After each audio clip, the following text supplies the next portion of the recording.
Radio for the masses. Headline edition, July 8, 1947. The Army Air Forces has announced that a flying disc has been found and is now in the possession of the Army. If the game is rigged, change the game. Game changer. I occasionally think how quickly our differences worldwide would vanish if we were facing an alien threat from outside this world. This is Fade to Black with your host, Jimmy Church, on the Game Changer Radio Network. All right. Good evening. Yeah. How you doing? It's Fade to Black. Today is Tuesday, August 26, 2025. Let's do this, man. I'm your host, Jimmy Church. And what an amazing week on Fade to Black. But they're always amazing. Last night, John B. Alexander was here, government UFO secrecy. Tonight, Amy Westmoreland joins us, manifesting life. That's right. Tomorrow night, Daryl Link is back with us. It's going to be a full evening of talking metaphysical. And then Thursday night, Scott Gariglia. Man, that's a tough last name. Gariglia. Man, I've destroyed it. And tomorrow, when I bring Scott on the show, I'm going to go, Scott, just say your last name for me. He's going to go, blap. I'm going to go, man, I can't do that. That's why you guys love me, right? I'm not perfect. But tomorrow night, Pyramid Research with Scott. Yeah. Scott with the dangerous last name. And there you go. Now, I've been mentioning this every night because normally my years, and you guys are used to this now, that I travel all year long, right? It's just travel and this and stuff. But this year, with Beyond Belief, I decided to not cancel, but to put things off till next year for the rest of 2025. All right. And I just got to get my feet on the ground. This is a production schedule. I've got to get my body acclimated to this, my head. I've got to be in the right space. I have to time things out. Believe it or not, that's what I have to do, right? If I'm, flying out for television, for production, I'm serious too. I'm going to give you a little insight into my world. If I'm a week out, my diet, my sleep patterns, my headspace, what I surround myself with, and I'm talking about manifesting, I get everything in line. I'm talking to the universe and everything else. So when I get on that plane and I'm flying out, I am ready. I'm not thinking about stuff. I've got the universe working ahead and making sure that things go as planned. But that's what I have to do. So was my decision for the rest of 2025. But 2026, I'm right back at it. Okay, so these are the events that I have coming up starting in 2026. In addition to Beyond Belief, I've got the Conscious Life Expo. I'll be hosting that for the 12th, 13th year in a row, which is February 20th through the 23rd, the biggest conference in the world. You can expect 20,000, 25,000 people to attend. It is absolutely amazing. And it is at the LAX Hilton. Links for that are below. Right after that is the Contact Modalities Expo. This is May 1st through the 3rd, 2026 in Delavan, Wisconsin at the Delavan Lake Resort. Then I'm back for Contact in the Desert, May 28th through June 1st, 2026. Tickets on sale this Thanksgiving Day. Then I head down to Peru for the Inca Celebration of the Sun. That is June 23rd through July 1st, 2026. I come back from that, come back to the States for a couple of weeks, and then I turn around and head to Scotland, where I am hosting the Monty Python Tour of Scotland. That's a game changer. They're all game changers. But that's what we're going to do, Monty Python and the Holy Grail. And we're going to visit all of the sites from the movie, all of the castles. We're going to go to the Bridge of Death. We're going to do everything at the Monty Python Tour of Scotland. That is August 1st through the 9th, 2026. That's in August. I come back for September in October and Beyond Belief, but then I turn around and head back to Peru and Easter Island, and that is November of 2026. So the links for everything that I am doing are below. All right. I'm very excited about tonight's show. And, I was just thinking, Amy Westmoreland's on with us tonight. She's amazing. I had a great time with her out in Virginia a couple of weeks ago for the Psy Games. But before the show starts, she is backstage in the green room where all of my guests are, right? Okay. And she came in. I know, I'm going to ask her about that. She was watching what I do for show prep, like 60 seconds out. I'm 60 seconds out. We are going live in 60 seconds. I'm stretching, drinking my coffee, lip exercises. I'm getting all those in. Doing all. She's watching that. I'm thinking to myself, she must think I'm the weirdest dude on the planet. And then 3, 2, 1, fade to black. She got a sneak peek at the life of Jimmy Church. That's right, because I'm always manifesting. And that's what we're going to be talking about tonight. She is going to talk about her simple 4-step method to manifesting and what it is. We're going to get into all of that. We're going to talk about success stories, and The Walking Dead is involved with this too as well. We're going to talk about that. But she is a certified master coach.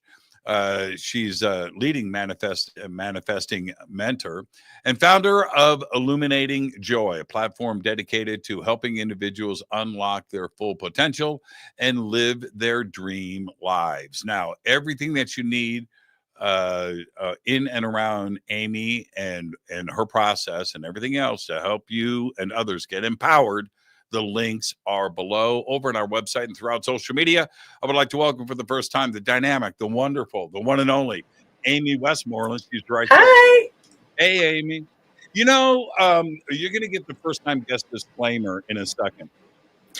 But you are a bright ray of sunshine. You know that, right? Thank you. I appreciate that. So you were,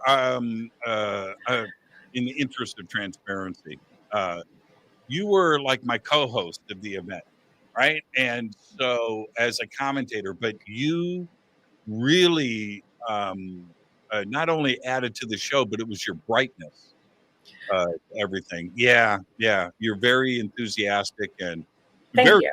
smart and well-spoken. And I hate it when people say that. Well, what's not well-spoken? No.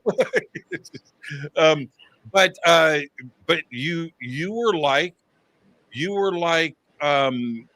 any co-host for or any commentator for a sporting event or something like that, where you bring in the A-list and they contribute to the presentation, and that's exactly what you did. It was awesome. Wow, I appreciate that coming from you especially. And I was one of the only girls that was a commentator, but also several people approached me afterwards and were like, you would have done really well, like commentating golf. Like I came in kind of what was that you say? Yeah. Yes. And trust me, that's not an easy gig. It's not. And when you're good, this is the thing though, Amy, and you already know this because of what you do. But when you're good, people resonate with you. And that's what you need in that kind of position. You need people to connect and to resonate with you, because if they don't, they tune out. And that's not what your job is. Your job is to get them to tune in.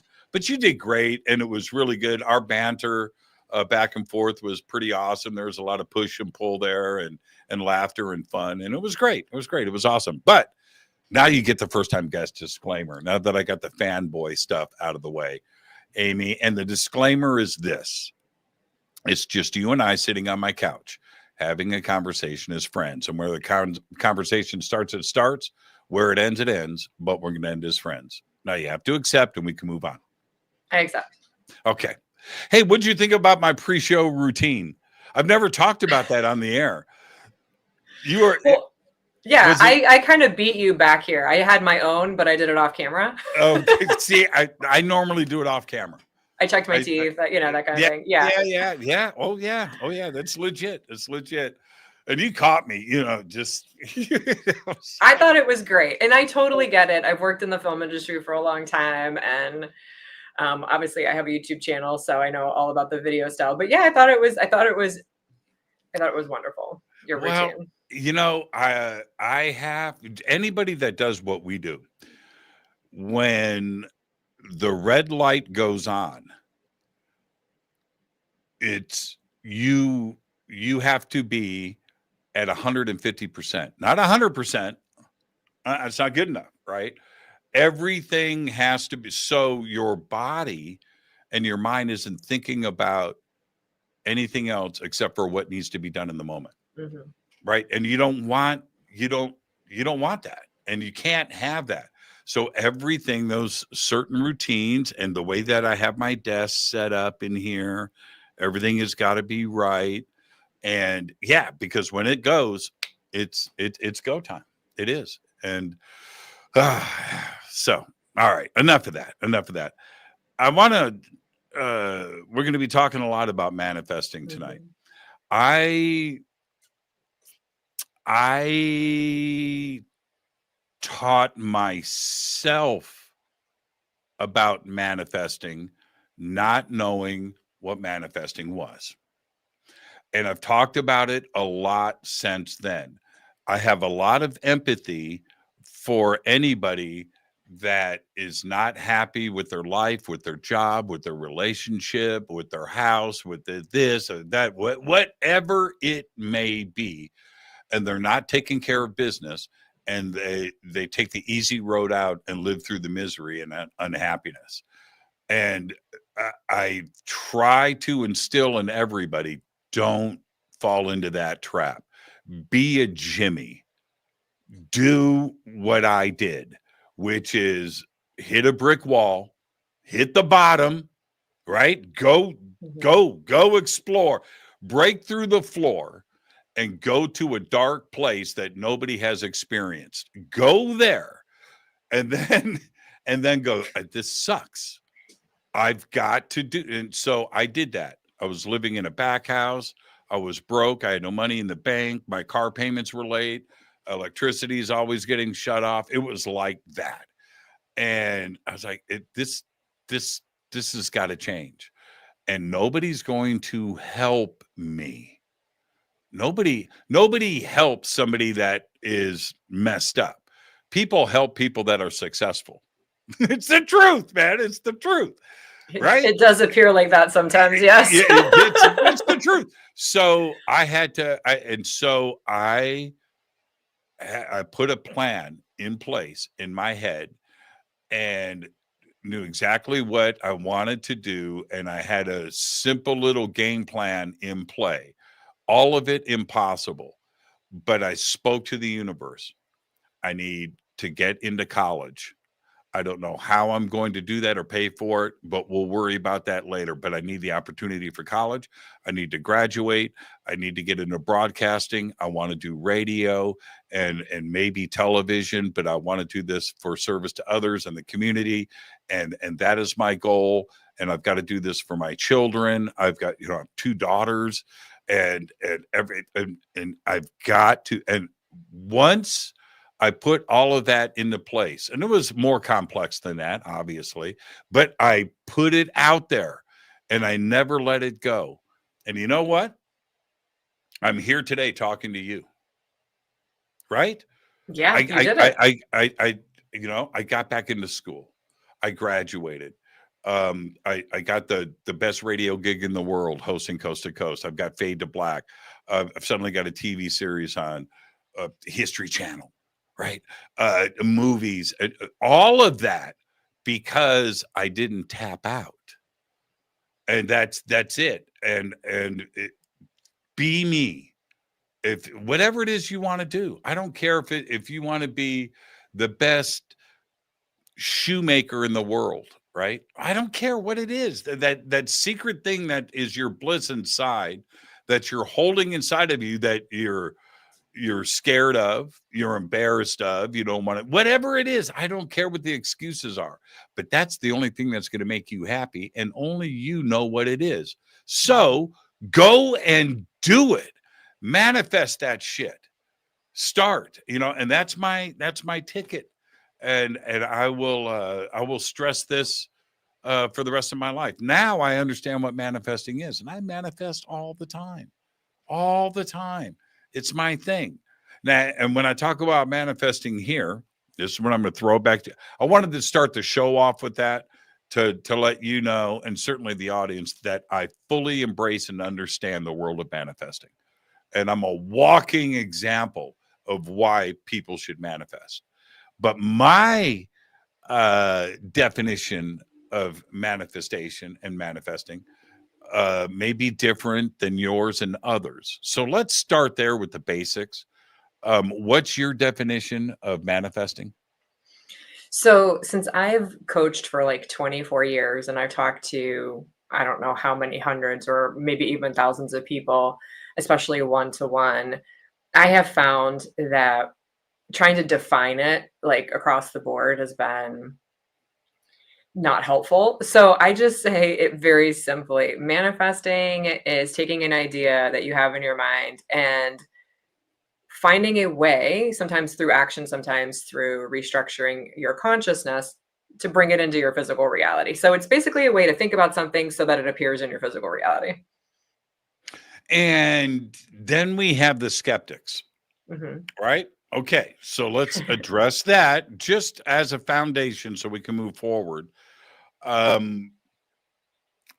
do you deal with that, either verbally or not at all, or just in your own mind? Those that don't think that this is a part of a potential reality. And I would say that people who consider that position in life are pretty pissed off, right? They're toasted on the inside, and because of their own frustrations with life and their and things, and that's why, and they're venting. But how do you deal with that part of it? So I don't actually deal with that for a couple of reasons. That's a good position. Number one, hey, be skeptical. I don't care. But what I do is I have several very simple things that people can play around with and experiment with to manifest as straight up beginners. And I'm like, go get your own experience. Like, don't believe me. Like, here, get your firsthand experience if you want. And if you are interested in it after you see how it works, then, come play with us with manifesting. And if not, no worries. See you later. That's it. It's how we don't have to spend any time on this, but how amazing is it that there are people that are content with not dreaming about anything, and dreaming's a big word, right? But I'm just saying that they are content with going to work, coming home, paying the mortgage, watching the news, eating dinner, going to bed, get up, wash, rinse, repeat. Not in any way thinking about anything else that could be wonderful in this world. Isn't that amazing?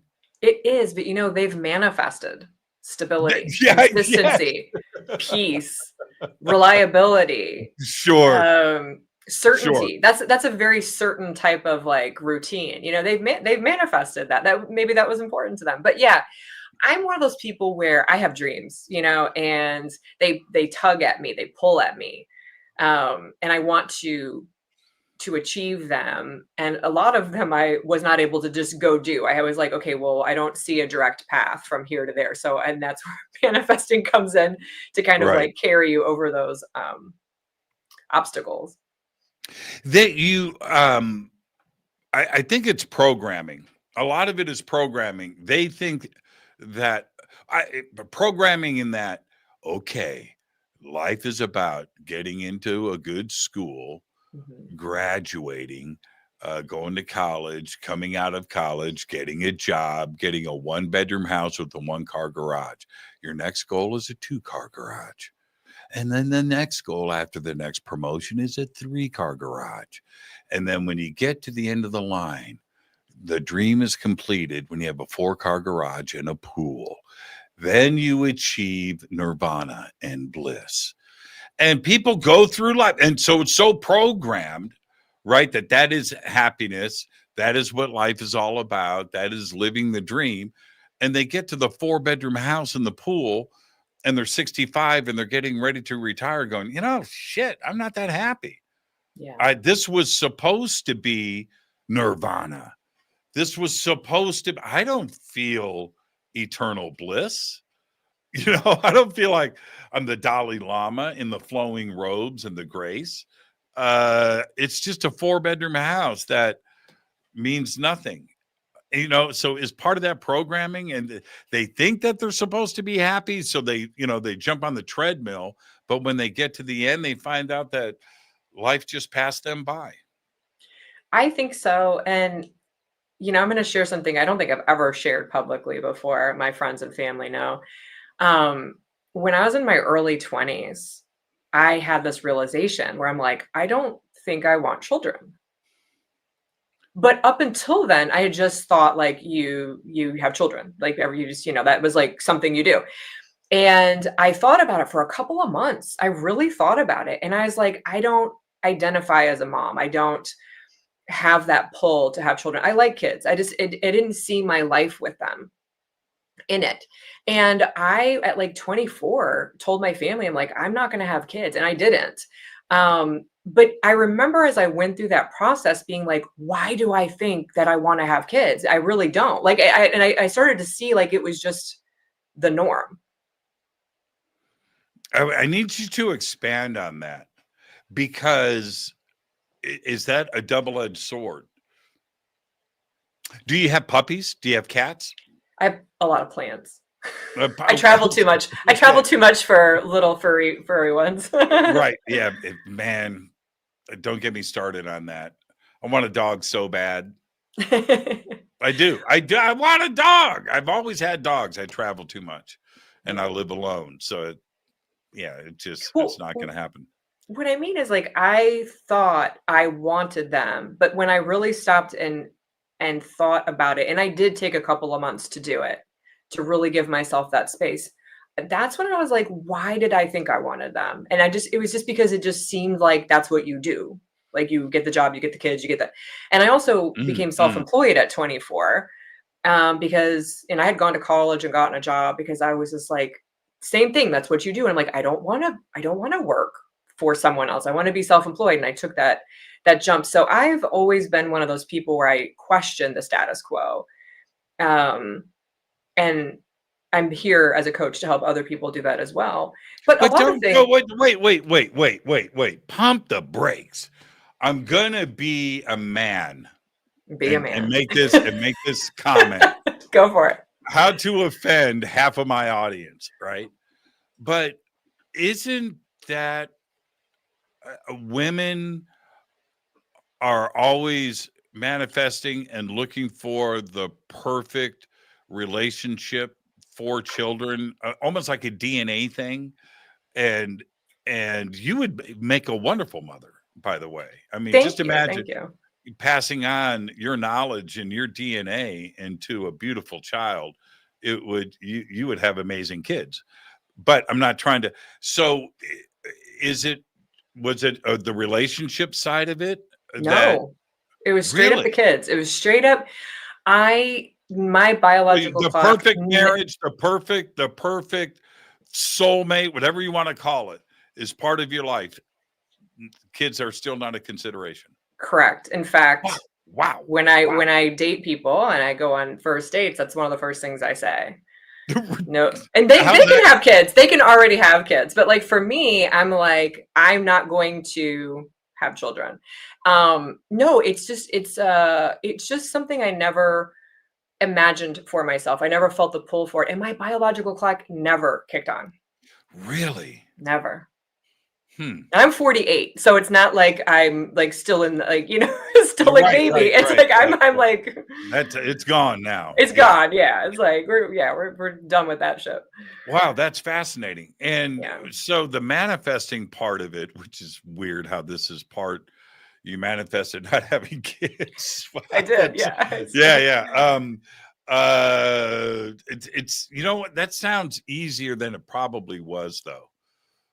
If you know what I mean. Accidents happen. But the manifesting part of it, when did you start to have the lights go on with this? Was it one specific experience? Did you read about it? What happened? Oh, okay. So I have a really cool history with manifesting. I feel this was my purpose and my calling for this lifetime. So my mom and dad kind of knew about manifesting from some books from the 70s and 80s. But they never really thought to use it for anything other than business and money. And so the books were laying around the house, and when I was a teenager, I started reading them, and I was like, why don't they use this for other things? It doesn't seem like it's just limited to money. So I started experimenting. I really wanted to have an out of body experience. My dad had them and talked about them. He'd started having them spontaneously, and I was super interested in that. So I just like did a deep dive in high school on all this stuff. I was one of those teenagers who wasn't a cheerleader. I was like with my little manifesting books and experimenting and writing notes and being like, let's see if this will work and this will happen. And the first the first big manifestation I had, it's so silly. I manifested my high school boyfriend back after we broke up.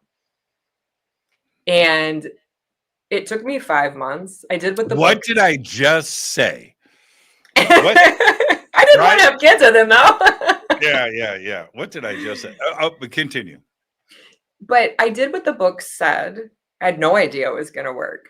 And, for the first 4.5 months, there was like literally no sign it was working. And then something shifted in me and we got back together and it was the craziest thing. I had this like epiphany one day. And he said he watched me for 2 weeks at school. And then he approached me, we got back together. And he said he had an epiphany and we realized it was on the same day. Like it shifted in both of us at the same time. And I thought, oh my gosh. And then we were fine. We broke up because he went off to college and I was a little bit younger and it was like, we're still friends. But like, it was so fascinating to me that I was able to see how it like reality shifted in front of my eyes. And he even said, I don't remember why we broke up. And I was like, oh, I love everything. I love everything that you just said. Only because the universe will slap you the first time. Right? The first time, just wake up and go, okay, this is what's happening. Mm-hmm. And once the universe does that, right? Then you snap to attention. And then I'm going to pop this up. I don't do this often, but I'm going to do this because it's so on point. This is Kason from the United Kingdom. He says, I don't believe in manifestation. Life is just chaos. Accepting that chaos is the only way. Now, it's one way. It's one way. Yeah. I talk about chaos all the time. I talk about entropy all the time. But the pragmatic, reductionist, materialist, right, deterministic person out there, and there's a lot that are out there, those are the ones that get slapped the hardest. All you have to do is just whatever it is for I think his name is Kason. I hope I got that right. There is something that he doesn't have. I'm assuming he's a he, that he desires or would love to have happen. Only he knows what that is, but he hasn't chased it.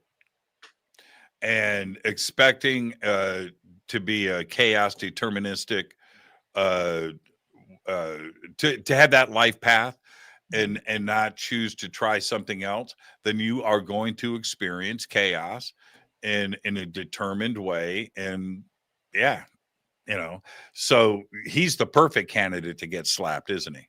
Well, I have an idea. Do it.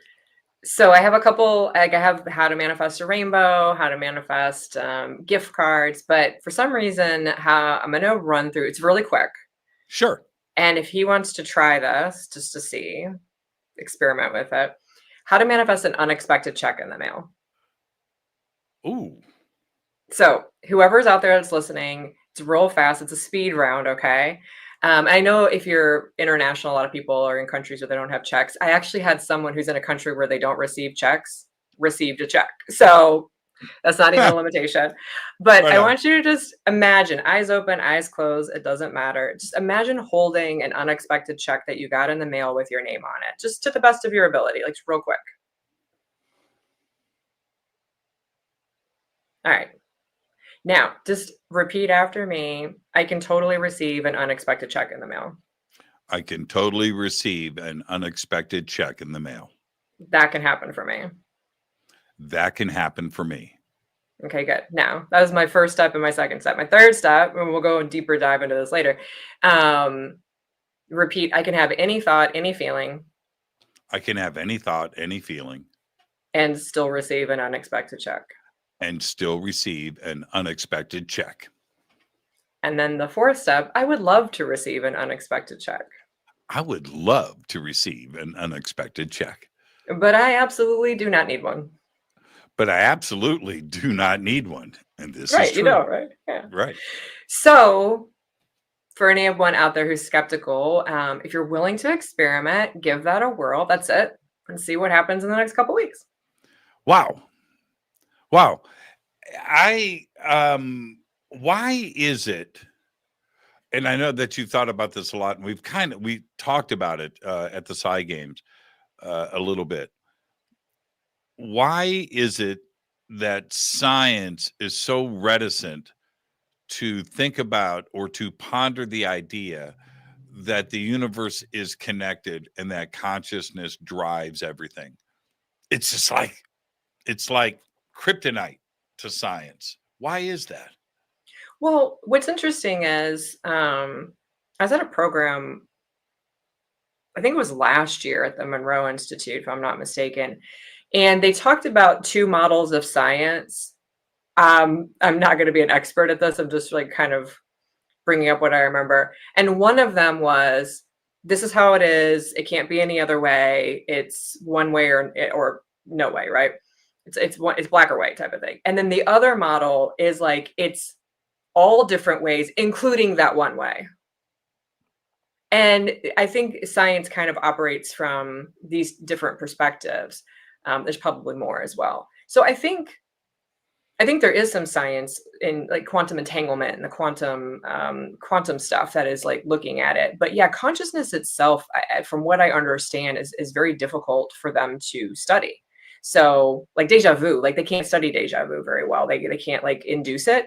So I think that it's not just that they're not interested in it. I think they don't have a model for studying it exactly yet. And for me, manifesting is about the result. So we see the result. We don't always see that. Yeah. That's right. I mention this all the time, not only to guests, but on the show, because it's such a fascinating and important point that happened. Sean Carroll, the physicist, theoretical physicist, amazing physicist, right? He's just amazing. But he is full on reductionist, right? I mean, he is non-spiritual. But anyway, he was doing an AMA, and he does these once a month. And he's going through and the question pops up. Somebody paid to have this question asked, so he has to ask it. And the question was, so Sean, what's your take on consciousness? And I was like, oh, this is going to be good. Here we go. He goes, and I'm not in any way joking. Okay. I'm going to paraphrase a little bit, but this is what he said. I'm going to do my Sean Carroll impression. I don't have time to think about something that isn't there. that I can't see or can't measure. I don't waste my time on such things. Now, think about that. What a profound statement. Yeah. Not only, coming from him, but that is the university orthodox academic educational system at play right there. That dogma indoctrination. Yeah, and what's interesting is, again, the thing I lead people to is firsthand experience is the way to understand what consciousness can do. And at the Psy Games is a great example of that. We were able to come together as a community and see people have these different abilities that I think consciousness is, has all of these things. We all have them in us, and we can access them and learn how to do it. But for me, when we see someone have a tangible result, where did that come from? It didn't come from just, the physical reality. It came from something inside of them. And I think energy, consciousness is all kind of the same thing. And I think consciousness is actually primary. I think everything comes from consciousness, and it's kind of more holographic, or a projection of our consciousness, the 3D physical experience. I can't prove that, but that's my experience of it. Well, once you have, is it your opinion that if you've got one experience or talent that you're utilizing through consciousness, that pretty much everything is at your disposal, that it's all really fundamentally the same thing, the cause of it? Yeah. And I think all we're doing, so like, let's say someone can do like psychokinesis. That's like the telekinesis. They can move stuff with energy. If they can do that really well, and they realize they can do it, like mind over matter, then it might be easier for them to drop limitations around mind sight or remote viewing or something like that. Whereas someone who's not accessed any of those yet, maybe like, well, none of those things are possible. What are you talking about? But once you sort of like drop the walls on one of them, you're like, well, the other ones must be in here somewhere. Let me go get them. Oh, it's so funny. We're talking about consciousness. Mr. Lee again from the UK's he's trying to instigate, conversation in the chat. And he said consciousness is an illusion. And when somebody attempts to suggest that idea, they don't understand that typing that and expressing that is consciousness. Yeah. And How's I think that an illusion? Well, I mean, I beg to say that physical reality is an illusion. Could be. So we could say anything's an illusion. And nothing's an illusion, and everything's real, and nothing's real. And the cool part is, I come from the idea that everything is true and accurate. It's not this or that. And I got this from listening to Bashar years ago, where he says it's like this and that. It's the word and. It's everything, that paradoxes exist and all this kind of stuff. And I don't just talk about it. I put it into practice. I experiment with it. I see what my consciousness can do. And I've had so many firsthand experiences that are, something originates in my mind and then it plays out very quickly. I can do things very quickly now for a lot of things, a lot of different manifestations, that there's just no way that that's a coincidence or chaos. You know what I mean? It's too repeatable for me. Well, yeah, absolutely. And I think that all of this, whether if somebody is in, say, this chat room or is listening to this show live, and trying to portray themselves wearing the skeptic mask, that's also an illusion. That's not accurate. You are here because you are wondering about this. You're not here because you want to go, they're wrong. That's not why you're here. You're here because you think about this shit and you're wondering, and you want to jump in and you want to figure this stuff out. That's why you are here. And to play the role of skeptic, in any context, whether it's in a chat room here or writing a book about this, is that you want people to open your eyes and prove you wrong. I really believe that. It's like some deep philosophical daddy issue that they're working out, and want to. They are spiritual inside, but they won't talk about it amongst their friends. Yeah. And I think being skeptical is totally fine. I'm very logical. I don't just buy into things for the fun of it. I put a lot of the stuff into, I experiment with a lot of it and see what it can do, see what I can do. So if you're skeptical, hey, be skeptical. If you think this doesn't work, try it anyway. Why not? Like, try and see. You'd be surprised at what can happen. You've got nothing to lose. What have you got to lose? Hey, I spent $20 yesterday on the $1 billion lottery. Why not? Why not? Why not? Well, it's $1 billion. But yeah, absolutely, 100%. What's the alternative? Nothing. If it doesn't work, you've got nothing. Okay, well, so what's the big deal? If it doesn't work, they actually get to be right. So if it doesn't work, you get to be right. Bonus. And if it does work, you get to see that it works. I mean, it's a win-win. Yeah. I totally agree with that. I totally agree. We did your 3 steps to manifesting a check, an unexpected check, by the way. The 4 steps, which I want to go through now because we're going to do a deeper dive after the break.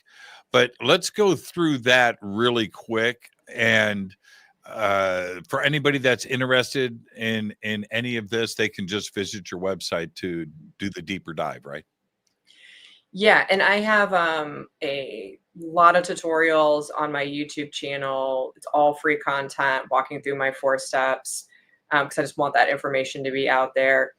So do you want me to talk about them now, or you want to do that? No, let's do it. I'm just looking at the clock. We can set this up just right. Okay, perfect. So I figured these steps out from reverse engineering both my natural and deliberate manifestations. And you can use my 4 steps as a structure to manifest. You can also use them as a structure to troubleshoot if your manifestation is not happening or working, and to make adjustments along the way. So my first step, which is the most common step in any manifesting methodology, is getting clear about what you want. There's tons of ways to do that. Sometimes that's easier said than done. Sometimes people know exactly what they want. Sometimes they don't. And also focusing on it as though it has already happened. And there's a lot of focusing methods. And this trips a lot of people up. So I just say, when in doubt, put it in past tense. So if you're like manifesting a job, I got the job. I got a great job. Just put it in past tense, because that automatically implies it already happened. You can write it, you can say it, you can think it, you can visualize it, you can meditate it. There's all sorts of different things you can do. But the idea is get clear about what you want for step 1. You can be general or detailed. I tend to be more specific, more detailed, and then focus on it as though you already have it, which is what we did with imagining holding the check. It's already arrived. I got it. 2. Now this one was probably why my channel became popular. All right, let me jump in before we get to 2. Do you whiteboard this? Do you dream board this? Do you put it in a journal? Do you write it down? Keep it in your head, or all of the above? What I typically recommend, even if you don't like writing, is write it out at least once. It helps you organize your mind and helps you see. But once you get the 4 steps down, I can do them in my head. A lot of people lean into whatever your learning style is. Some people love journals and writing. Other people want to visualize. You can literally just talk to yourself in your head through it as well, for those of you who have an inner dialogue. So step 2 is, a lot of times in the manifesting world, people try to tell you, you need to believe it will happen. And I have found that to not be true, and very frustrating for a lot of people. So I just say this. Well, there's 2 ways you can do it. The first way is you can be like, of course, this can happen for me. What I imagined in step 1 can totally happen for me. It's possible. But if you're asking yourself, if you're like wondering if you have enough belief for it to happen, this is the belief step.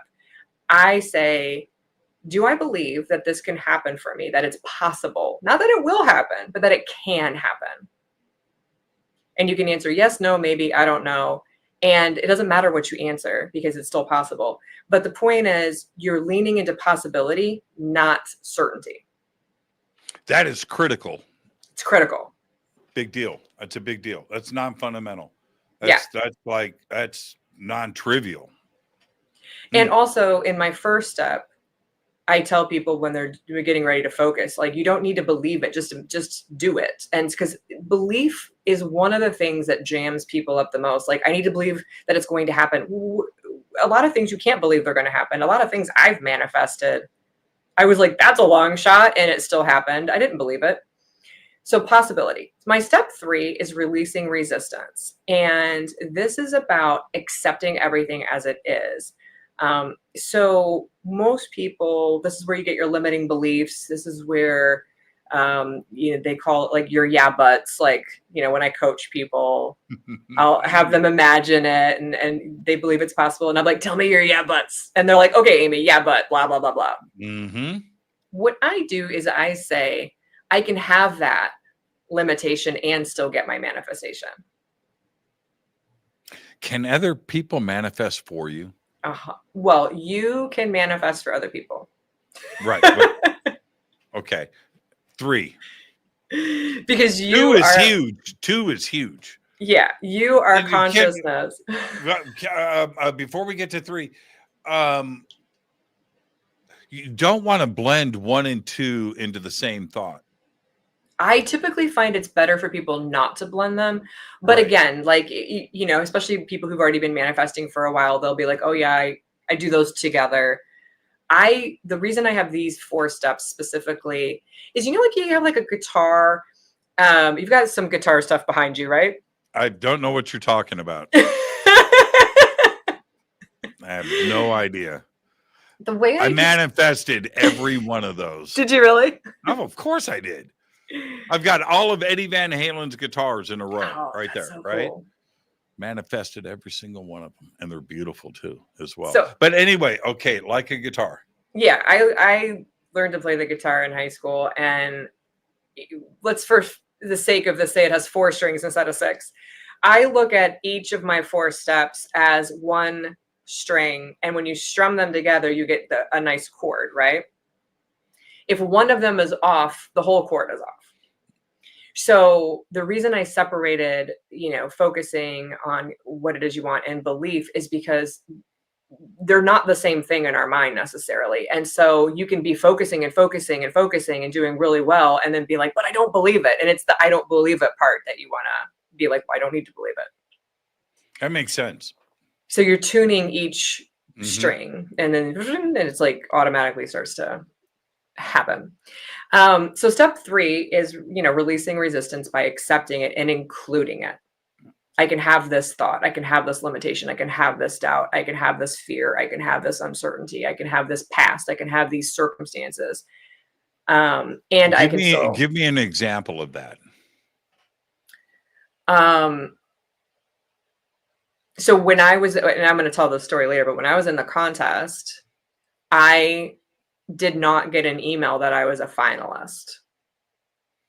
And so my first inclination was, well, I must not be a finalist. And then I thought, no, I can still win. Like, I included it instead of being like that was like a circumstance, but I'm like, I can have this circumstance and still win. And even though that made 0 sense logically, and I ended up winning. So I included it instead of fighting it. I was like, I'm not supposed to get the email for some reason.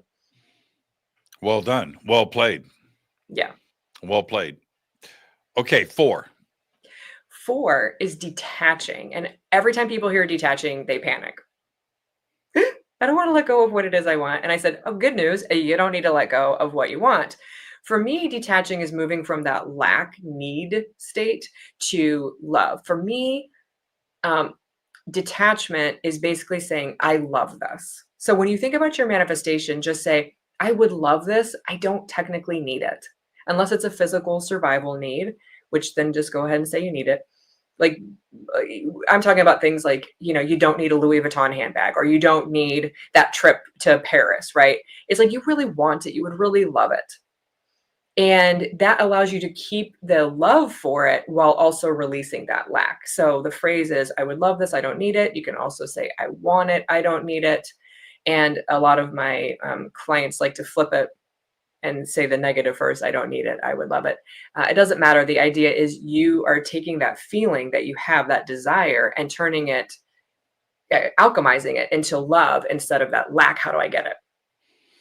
Is there a difference between trying to manifest a lottery winning and manifesting a nicer home for your family? You know what I mean? Something that you need versus something that is in total access. The three wishes from the genie, right? Be careful, and it never ends well, does it? Right? And that's why I'm more specific. Right. Well, does the universe not respond to unnecessary excess? There's a lot of billionaires out there, I would probably say, would think that it does respond. A lot of that was, a lot of that wasn't manifested. A lot of that was trust funds. And how many, I would agree with you, except how many billionaires were in a lunch program growing up and their parents were on welfare and food stamps? How many billionaires are like that? Okay, it could happen. Did they manifest their way through life? Yeah, okay, I could understand that. But the other side, probably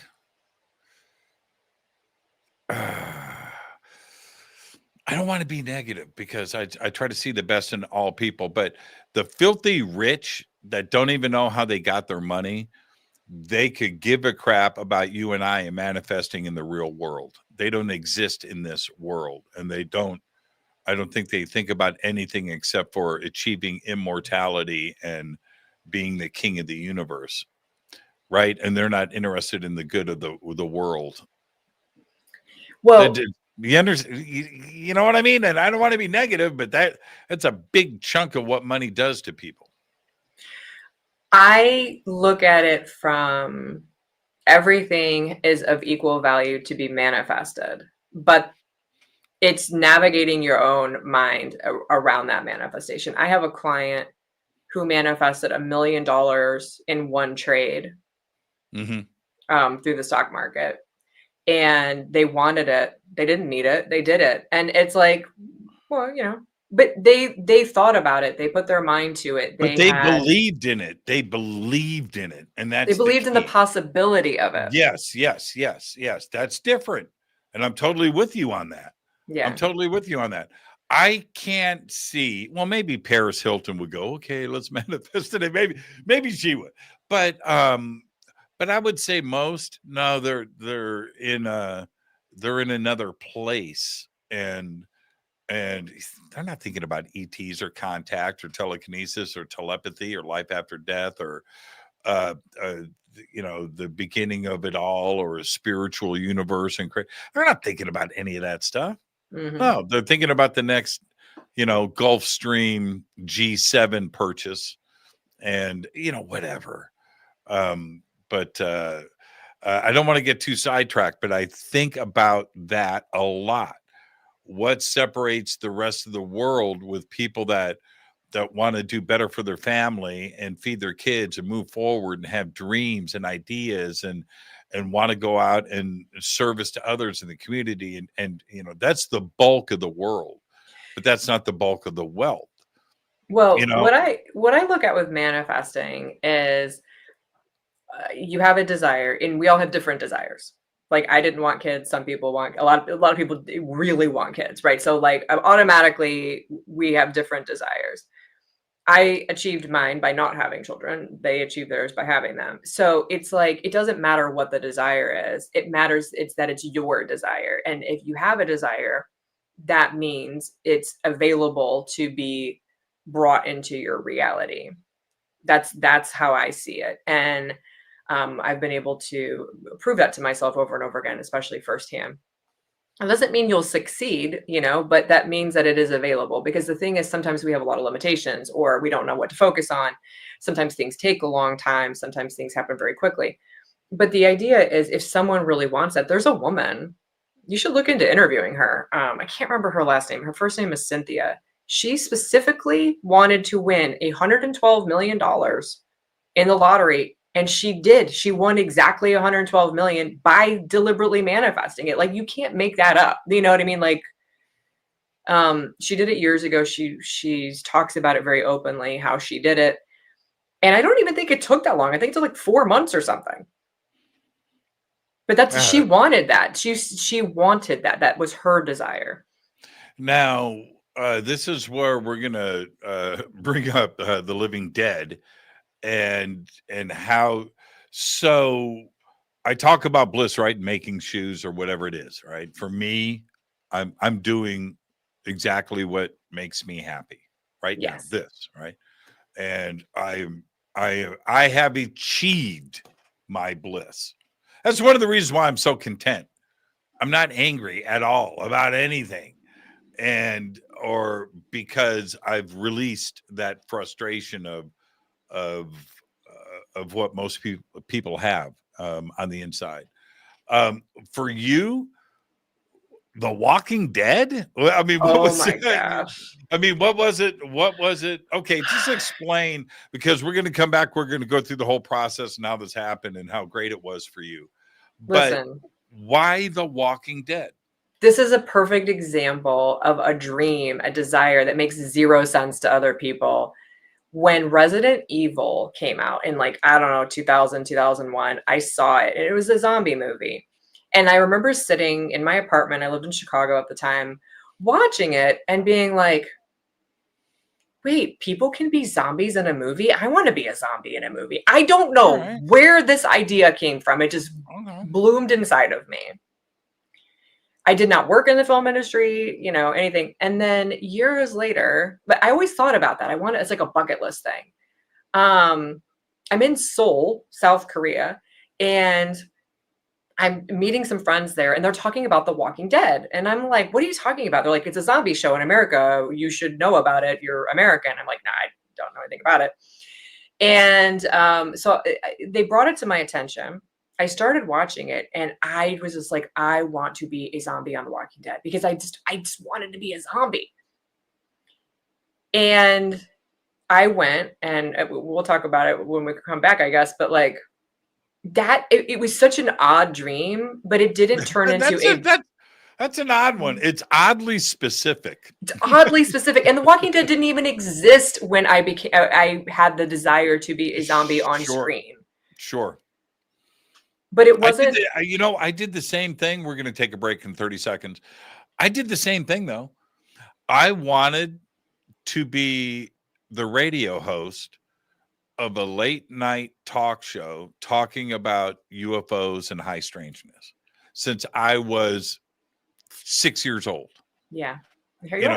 Way before. And then when Coast to Coast started, it was across the street from my house in Sherman Oaks. And the phone number, check this, Amy. I'm lying in bed. I'm listening to Coast, and I know it's across the street. I know it's in that building right there. I can see it from my balcony. When I started hosting Coast to Coast, I could look out the window and see my friggin' bedroom.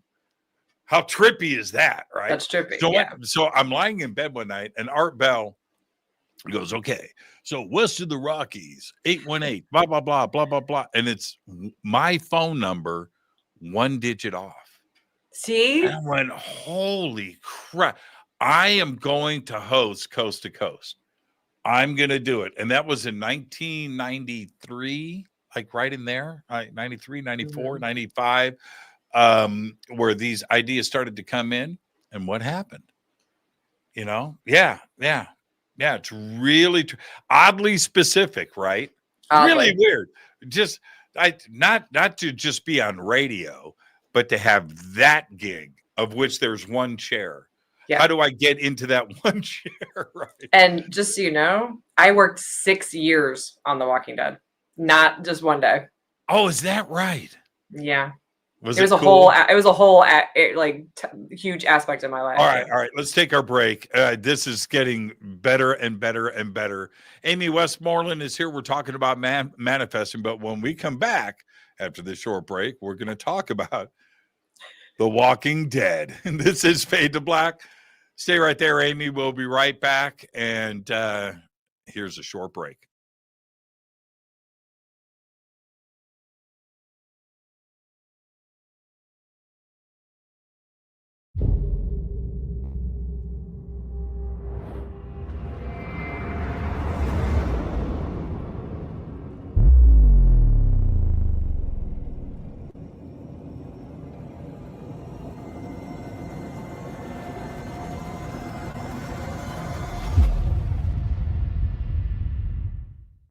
Subscribe to our YouTube channel to get your alerts and access to over 2,000 videos. Click that subscribe button right now. Go to jimmychurchradio.com and get the Fade to Black official podcast. 2,000 episodes, all of them commercial free for just $2 a month.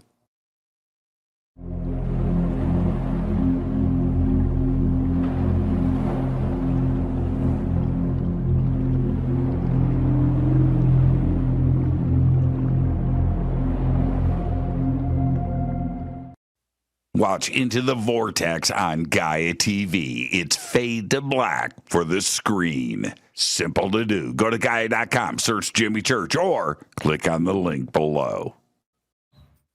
Follow Fade to Black on Twitter at JChurchRadio. Get all of the show updates every single day. It's now called X, but who cares? How you doing? Jimmy Church here. Special announcement. Get your Fade to Black t-shirts. That's right. Help support the show. Help support everything that we do over here. We've got 2 t-shirts. We've got 2 ways to get them. Get your Fade to Black t-shirt today. Go Backley Tappy.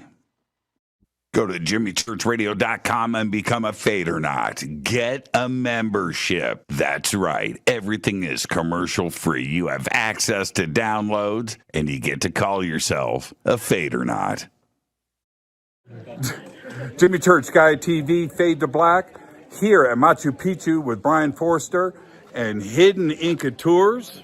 Amazing tour so far, Brian, but we're here to announce what we're going to do next year in 2026. What's going on? Okay, November 2026, we're going to have our major tour of Peru and Bolivia, either a pre or post tour of Paracas and Nazca on the coast. And then after that, 6 days in Easter Island. Bucket list, Easter Island. Come join Brian and I and his amazing team here at Hidden Inca Tours for Peru, Bolivia, and Easter Island. Signing out. Say goodbye, Brian. Bye, gang.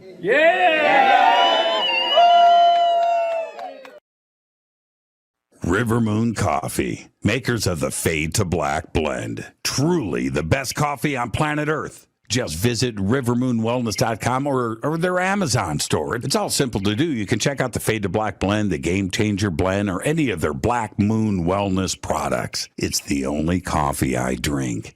It is the best, and it's Doc. Again, rivermoonwellness.com.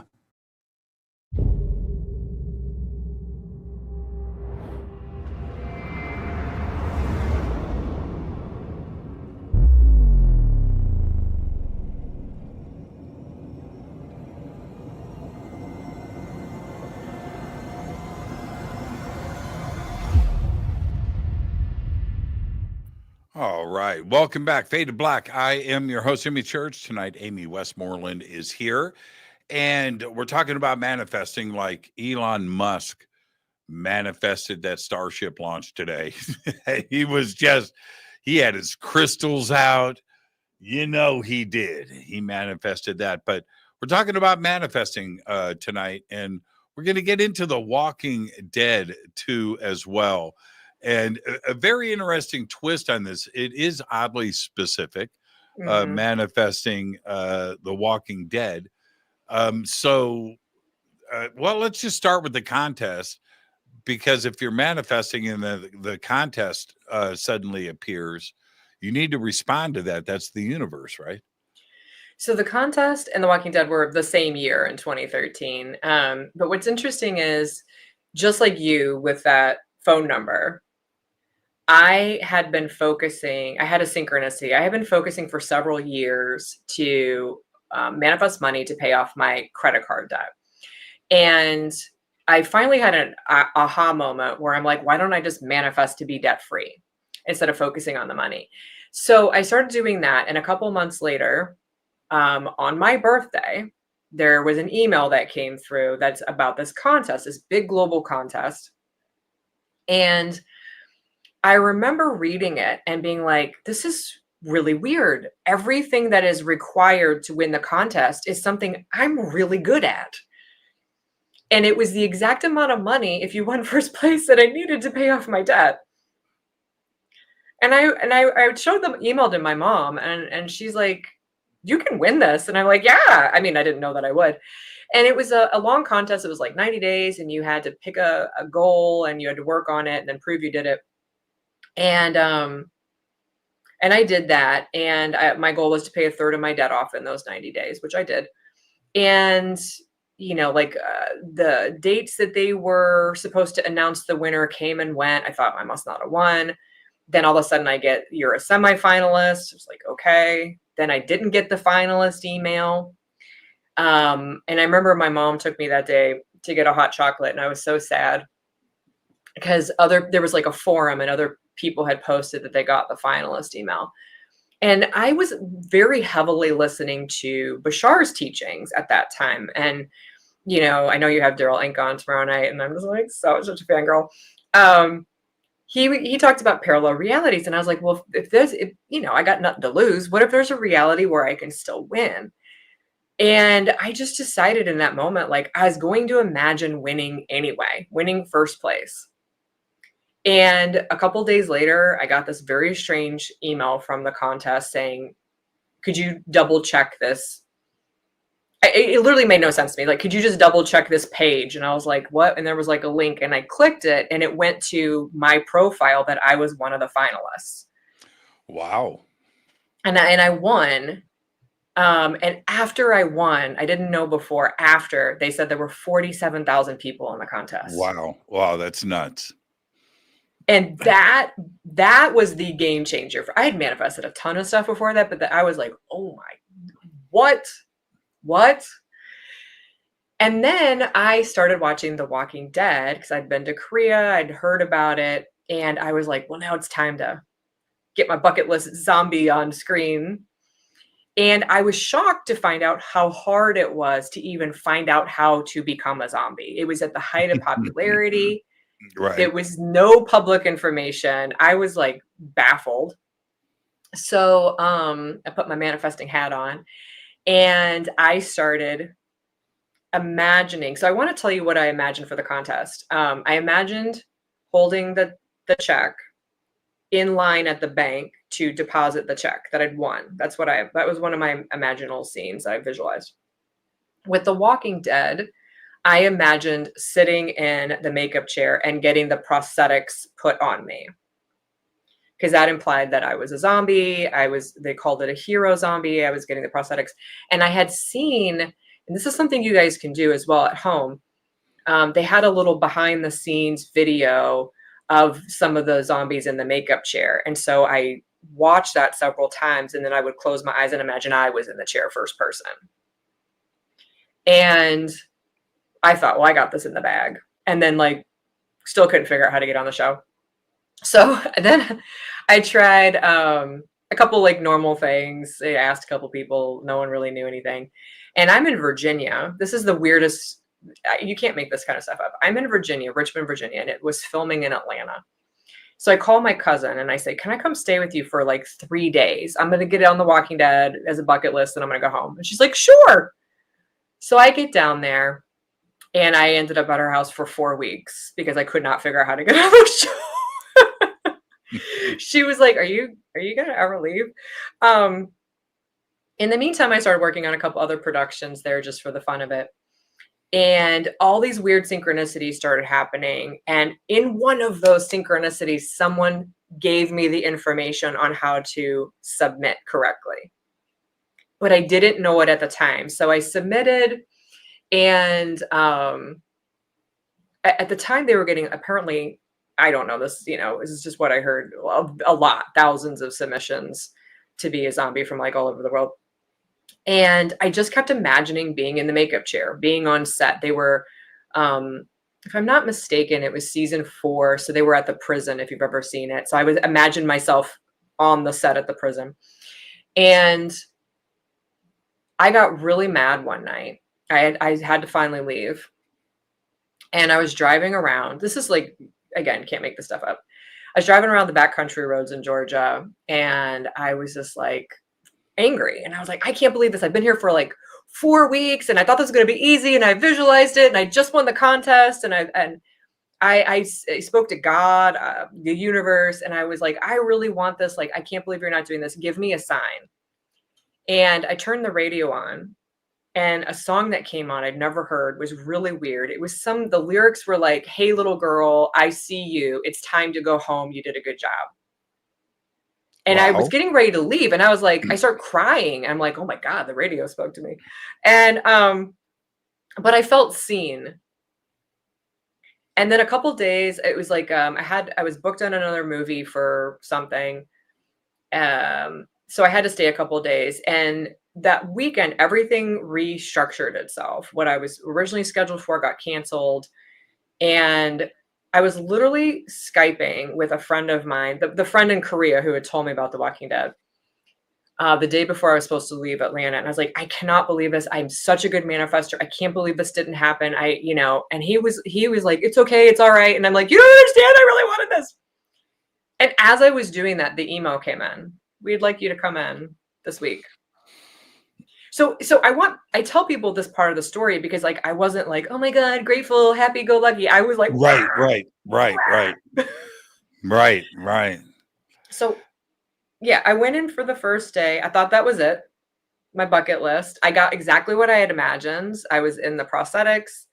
I got what I had been imagining. And as I was leaving, they asked me, did you want to come back tomorrow? I said, sure. And it turned into 4 years on the original Walking Dead, 4 seasons. And then this is the most bonkers part. After 4 seasons, I was tired of driving back and forth from Virginia to Atlanta. It's about a 9-hour drive. I'd taken one of the seasons off as well. I remember a friend asked me, they're like, are you going to go back this year? And I said, I love The Walking Dead. I love being a zombie, but they would have to come to me and come to Richmond, Virginia. And like 3 weeks later, it was announced that one of their spinoffs was going to be filming in Richmond, Virginia. Shut up. Really? And and I was like, I thought it was a joke. I couldn't believe it. I'm like, okay, I did not just manifest that. And I worked on that show for the 2 seasons that I was in, which was The World Beyond. And what? I mean, what films in Richmond, Virginia? Can I ask you a personal question? Yeah. This is me personally. I never watch any of my stuff. I never listen to any of my stuff. Any TV that I've done, any films that I have done, this show, Coast to Coast, I've never listened to. Not even once. I won't watch it. I won't listen to it. But that's me. Did you watch The Walking Dead with friends and go, okay, that's me right there? The first couple of seasons, yeah. But then no, because I also too, like sometimes I was, I did like 25 episodes on the original series. How many? That's crazy.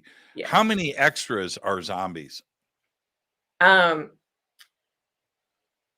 mean, but I don't know. It depended on the day. A couple hundred of us. Yeah, that's insane. That's Yeah. insane. I don't know exactly. Like, I just and know the that extras, they take that shit serious too, don't they? hey, No, I'm being it is a serious. very big deal to be a zombie. I am not in any way cracking jokes. I'm No, being we did. We took it serious. seriously. Yeah, take it very serious, man. Well, we also knew, I will say this, like my Had to zombie be so friends, much fun, by the way. Had to be. so much fun. Me and my zombie friends, we knew like there were so many people that wanted to be zombies. It was, such a popular show. We felt very grateful for it. And yeah, it was a big deal. Did you get to eat somebody? Did I get to eat anybody? I don't know. I did not. Okay. You never No. went up and bit the neck out of someone. No, I didn't get to do Okay. anything like that. All right. I got killed a bunch of different times in a bunch of different ways. Shot, stabbed, thrown down a hill. you But know- no, I didn't. I didn't eat anybody. I don't think I did. Were there any and we can move on, but this is just for me. I have to ask. Were there first call zombies? Yeah.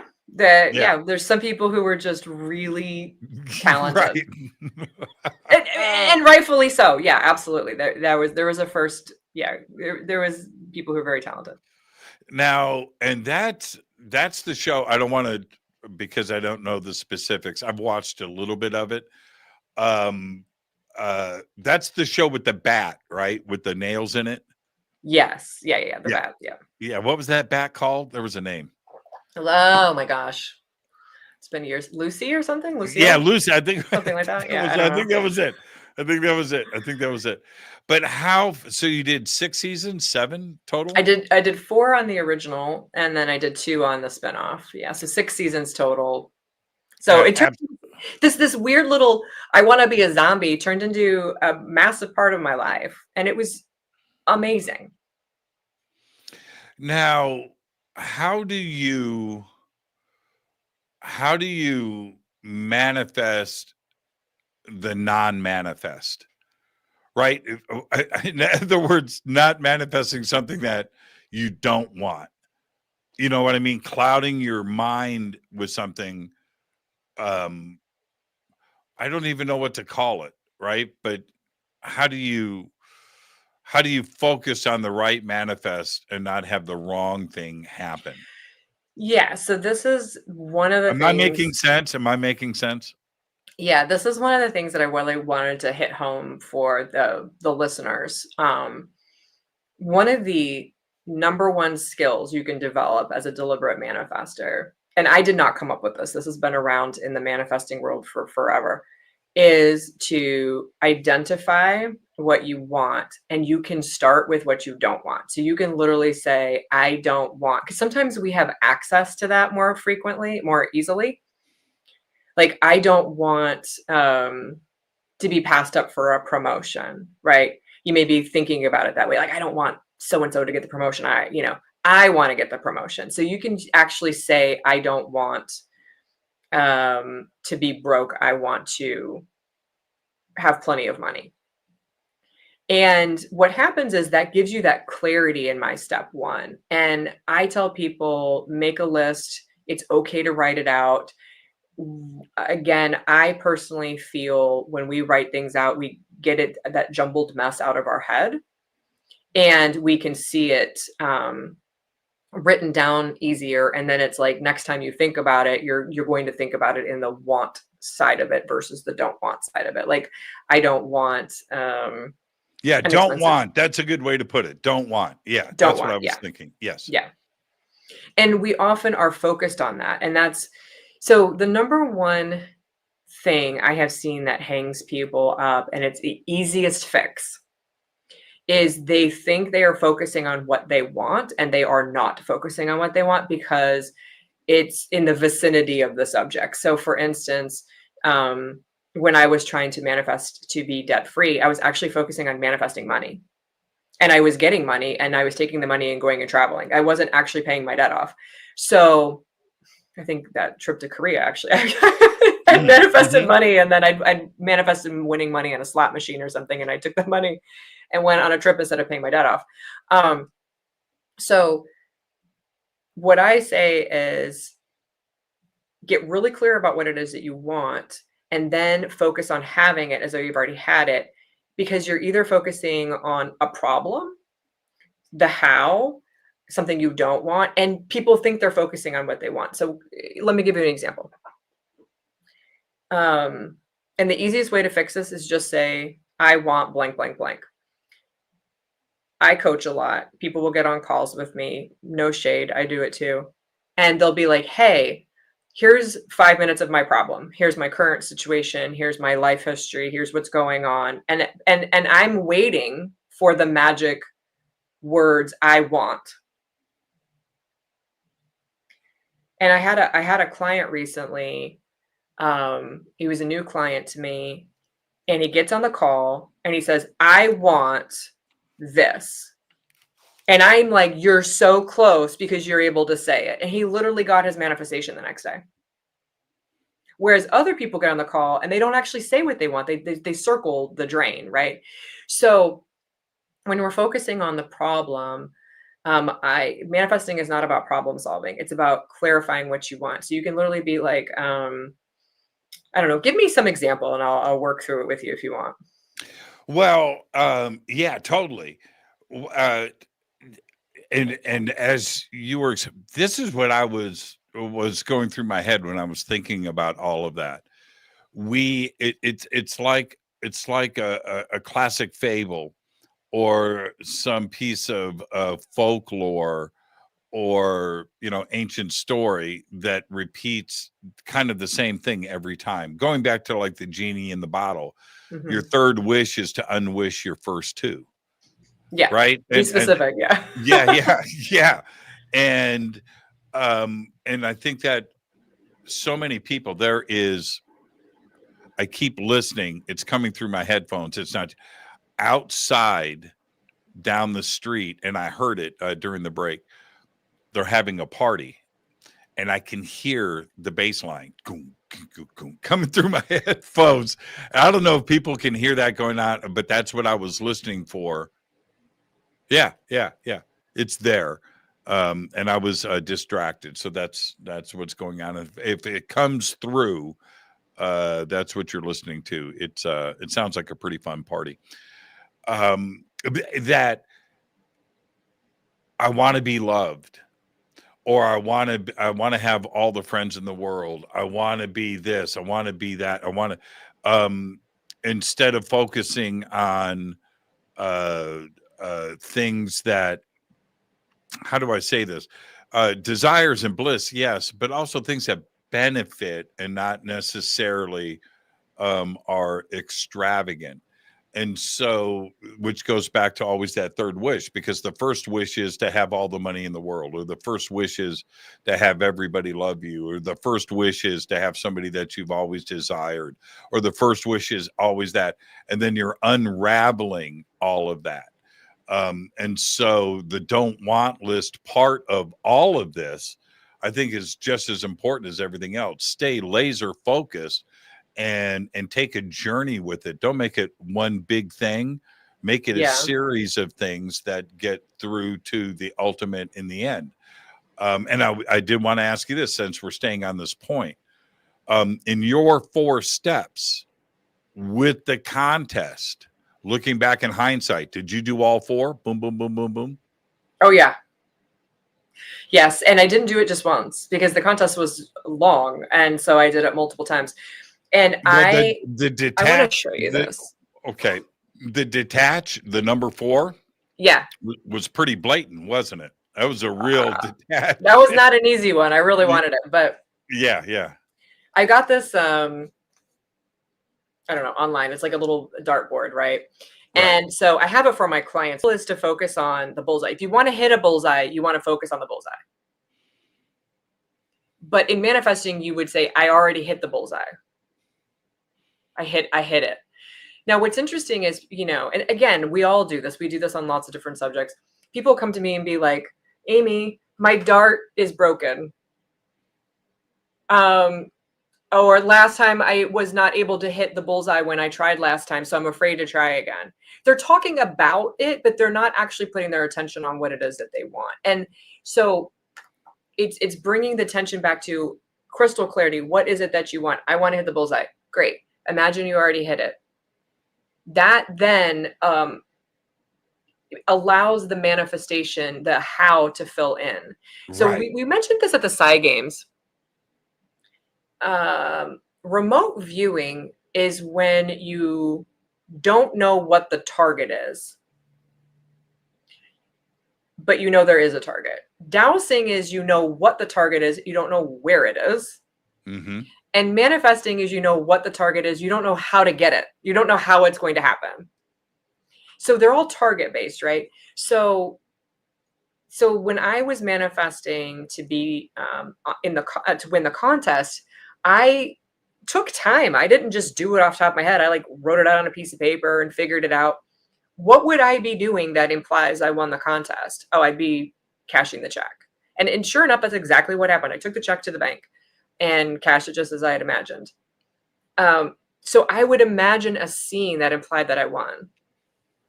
I also had an affirmation, and back to the tricky genie, the genie in the bottle. The more specific you are, sometimes the better. My affirmation was, I am the first place winner in the wealth category of the transformation contest. It was super long, but it was very specific, so that there was no room for the tricky genie to be something else, right? Right. It's not really a tricky genie, but I find more specific the better. So people have a hard time putting their attention here because they're like, but how am I going to hit it? How am I going to hit the bullseye? Just imagine you hit it. William Whitecloud talks about that a lot in The Magician's Way. If you've ever read that book, it's really great. He talks about golf, and he's like, don't focus on your arms with the golf. Focus on imagining the ball landing where you want, and your body will automatically. People try too hard to focus on the swing circle, he calls it. So let's say someone's unemployed and they want a job. They're manifesting a job. There's nothing wrong with saying, I just had deja vu, by the way. There's nothing wrong with saying okay, I'm unemployed. This is what I want. And I would be imagine they're at work. They're coming home from their first day at work. They're coming home from their first week at work, and they're really excited, and they're making the money they want to make. And then we run through the 4 steps, right? Do you believe that's possible? It can happen for you? Of course. Okay. You can have any thought, any feeling, any worry. It can still happen. I would absolutely love to have this job. I don't need it. And you can also say no, I do need a job. I got to survive, right? So that's fine to say it that way as well for stuff like that. But what's interesting is I'll tell them that, and they'll immediately start talking about their last job that sucked, or how things never work out for them, or there's not enough job opportunities, and they don't even realize they're doing it. I do the same thing. I'm sure you do it as well. We don't even realize we're not even back to the target. Completely. I totally get that. And okay, so let's stay right here for a second. You can keep that target out. I like that. It's a really good visualization. There are 2 things that happen in that area. One, people lose focus because they don't believe in the process, right? Okay, they just, this is bullshit. Well, the universe is going to know that. So be careful with doing that. But the second one is playing the victim. Don't play the victim. Don't point fingers. And certainly don't look at the past. The past is just lessons. That's all that is. That's going to college. That you're being taught stuff. But don't go to the past. It's all about the future. You're in the now and you're moving forward. Don't focus on the past. You're absolutely right. And I think that, and some people do both things at the same time. Yeah. Right? They play the victim. They blame everything else. They look at the past and a person and experience and this and no, that's going to cloud the whole thing and take you off of what? The target. The target. And there's no perfection required. I'm sure that you've succeeded with a lot of things that you did not perfectly think or focus on the target all the time. So I want to make it clear that you don't have to stay focused on it all the time. It's just the idea is we don't want to get too off track with thinking about something else. And the reason I talk about it this way is what I have found in the manifesting community is people feel very pressured to be perfect in their thinking and their focus. And I just want to be one of those people that says, I have never been perfect in my focus. And I've still received and manifested a lot of really great things. I was literally, like venting to my friend about how I wasn't a zombie on The Walking Dead yet when the email came in. So give yourself some grace if you find yourself not on target, right? That's why my step 3 is, but I can have this thought and still get my manifestation, because that allows that grace for us. That allows that I don't need to be perfect, because otherwise there's this like perfection of I have to stay really focused, and you want to kind of be relaxed about it if you can. Although, like I said, I was venting that day when I got the email. Yeah.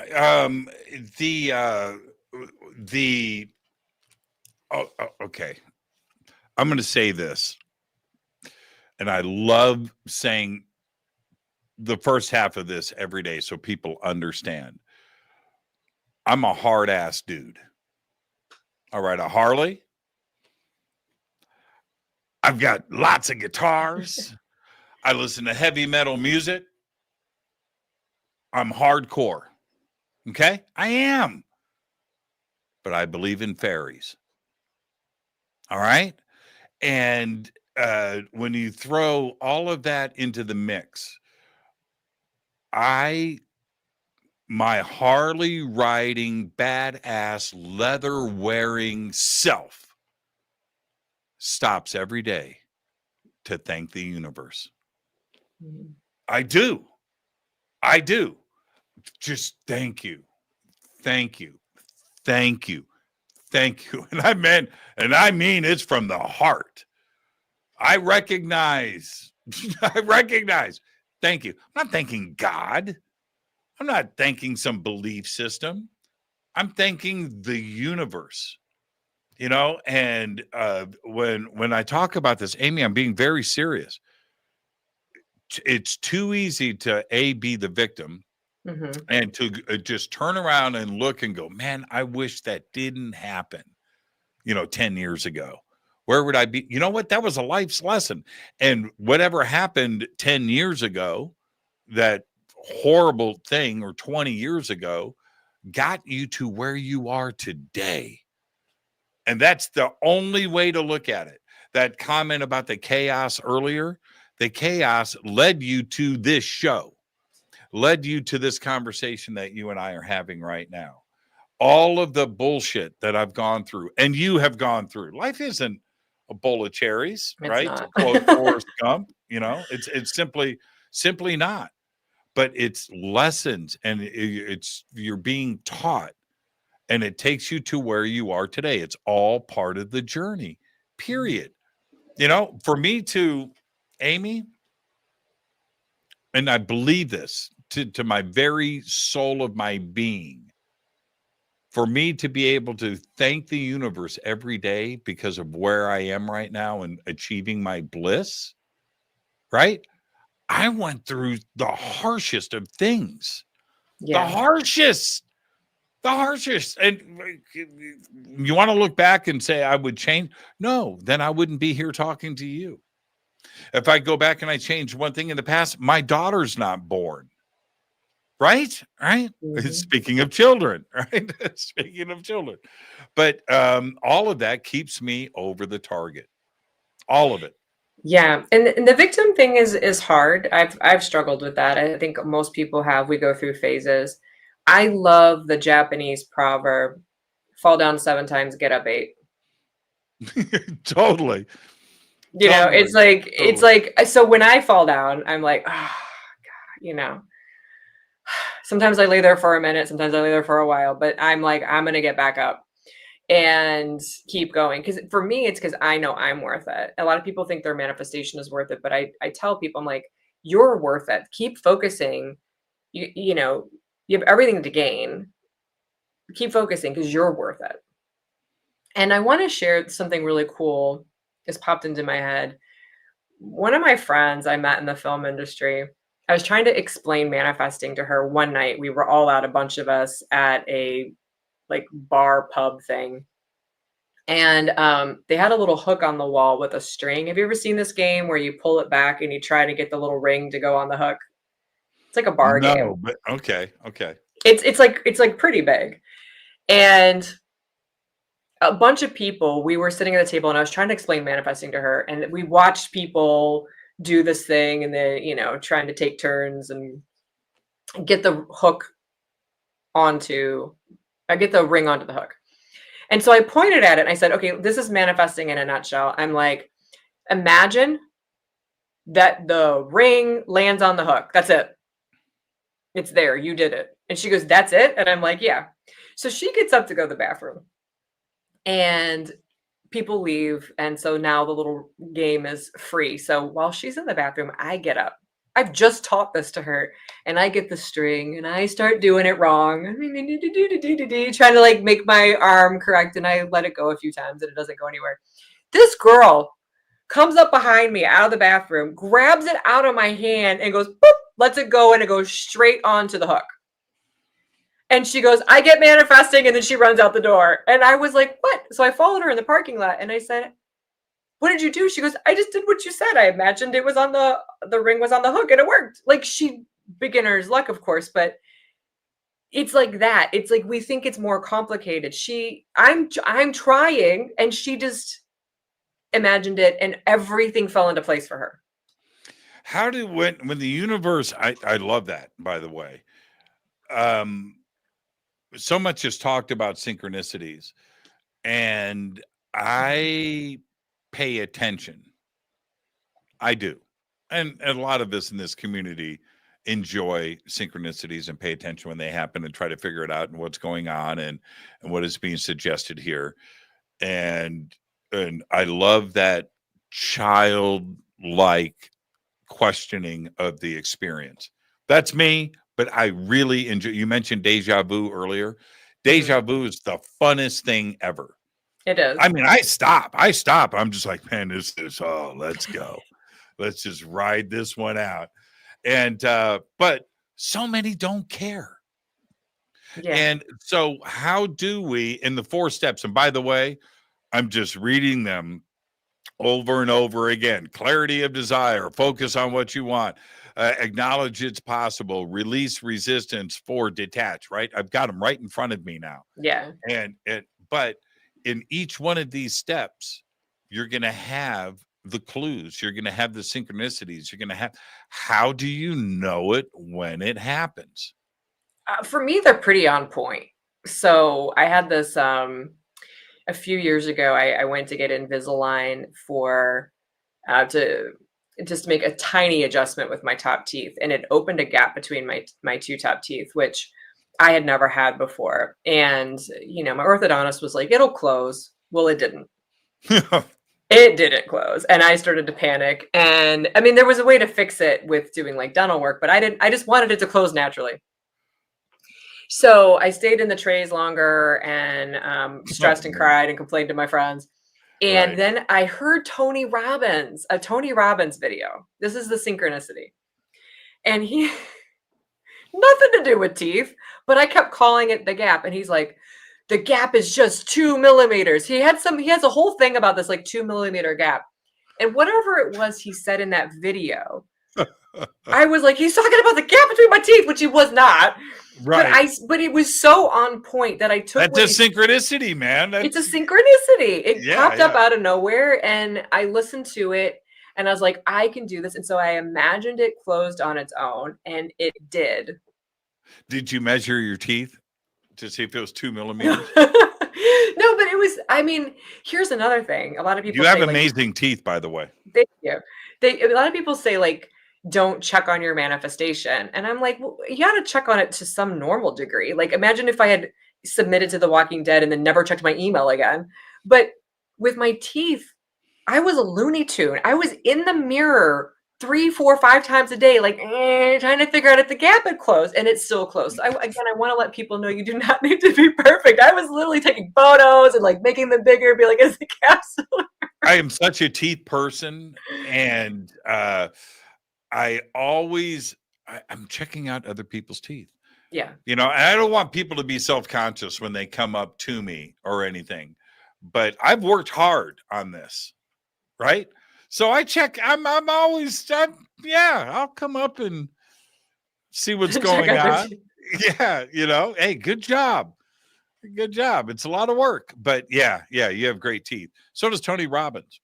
He does. Robbins, he's But got it was when he said the word gap and he was talking about it, he's like, it's just the tiniest gap. Like whatever, I don't remember what it was, but whatever he said, it made all the difference in my get up 8 times and refocus. It gave me that boost that I needed. And that is a very specific synchronicity. Had nothing to do specifically for you, but it was specifically on point. Yeah. And what if you were one of them? What if you were a normie, right? And ignored it. And then suddenly, what are you? You're off target, aren't you? Yeah. But I want to say it's okay. Here's the paradox of this wonderful consciousness and universe we live in. Sometimes you can be off target and still get your manifestation. Say that again. You can be off target and still get your manifestation. Okay, explain. So when we're doing it deliberately, we want to follow some sort of protocol, right? So we can replicate it. That's why you want to get in the habit of focusing on what you want. But naturally, there's a lot of times when they'll think about this. They'll be like, that would be great. And then they're like, that's never going to happen. It's not going to be for me. And it still happens for them. But that's because they put their attention on it and they did the releasing of resistance by including their doubt. So when I reverse engineered my manifestations, I included the natural ones, which is where I was like, well, wait a minute, but I've had manifestations where I thought it wasn't going to happen and it happened. Why? I had manifestations where I took my eye off the target and it happened. Why? And I realized it's that chord. They go together. I accepted it. I let it be okay. I detached. So that's why, I don't want everyone to think you have to be always perfect to hit this. You can still get stuff. But for protocol, for a method that you can follow, you want to get in the habit of focusing on this, because the other one is more difficult to follow in your mind. It's just, it's like, oh, lucky me, that happened. And how much of it, I think I know your answer, but I want to hear from you. How much of it is about being positive? Well, and not having not having negative thoughts or negative attitudes or negative friends and a negative vibration around you, and creating a positive environment. How important is that? I've manifested stuff from that space.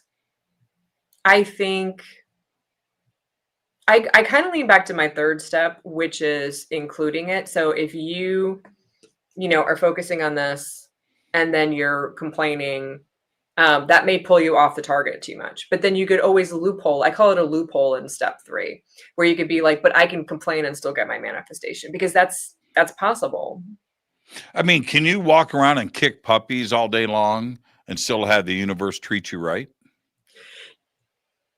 Target based, you can still get your manifestation. But there's a lot of people who succeeded things that were like, what were they doing? It's kind of like a mindset thing versus a positive or negative thing, or a deserving or rewarding thing. Yeah. Those negative people manage to keep their foot on the gas because it's target based. Right. So think about it this way. Like, let's go back to golf. Or let's do darts, since we're at darts, right? Well, no, let's do golf. I think golf makes more sense to people.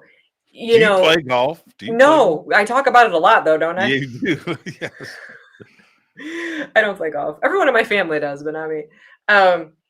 So you imagine, like, you have some of the top pros in the world. I don't even know who they are, so don't ask. But like, imagine you have like 3 or 4 different top pros in the world. They're all really good at hitting a target. One of them could be depressed. The other one could be happy. The other one could be in a bad mood. The other one could be have a sniffle. And they could all do really well because it's target based, right? Because they practiced it. But if someone's like new to golf and they're, throwing their golf clubs around, this sucks and I can't do it. They're not going to get very far because they're not letting themselves learn that how to golf. But yeah, you can still hit your target. Ideally, you don't want to be overly negative. Yes. Please don't do that. Yeah. I think that a lot of my bliss and things falling into place is because I have always, since I was a kid, I mean, this isn't anything I learned, but I've always just have felt, I don't know if it's empathy is the right word, and I certainly didn't even know what that was when I was a kid, but I just felt other people's, maybe suffering is not really the right word, but anytime that I could recognize that if I could help somebody, I would do it, or I would at least share their frustration or whatever that they were going through. But as I went through life all the way through to this day, I look for the opportunities, the gifts that the universe gives me to just have fun in helping somebody. It's my joy. Somebody's getting, somebody is, just had a very cool day happen to them because of me stepping in. But the gift is for me. I walk away. They don't know who I am. They don't know my name. They'll never see me again. But I go away, drive away, walk away with a smile on my face going, shit, that was cool. Man. And I'm looking for opportunities. I am. Every day that I'm in the checkout line, I'm looking for an excuse to pay for somebody in front of me or in back of me. I just want them to say one little thing. Oh, man, got an electric bill today. Oof. Taken care of. You know what I mean? And so I just feel that the universe is positive and negative. It's all binary, right? It's ones and zeros. It's hot and cold, black and white, right? There's a balance there. And I'm doing my best to keep things balanced. And I think that it reflects back at me. And I truly believe that's why manifesting is something that I have found a lot of fun doing and a lot of success with, but only I think a big part of it is because I'm a positive person. I've done some dick things in my life too. I would like to say, you don't have to be super positive to succeed. It's definitely of benefit, because what I have noticed is, think about people who can't receive a compliment. Sometimes when we're in a negative space, we're unable to receive. We miss the opportunities.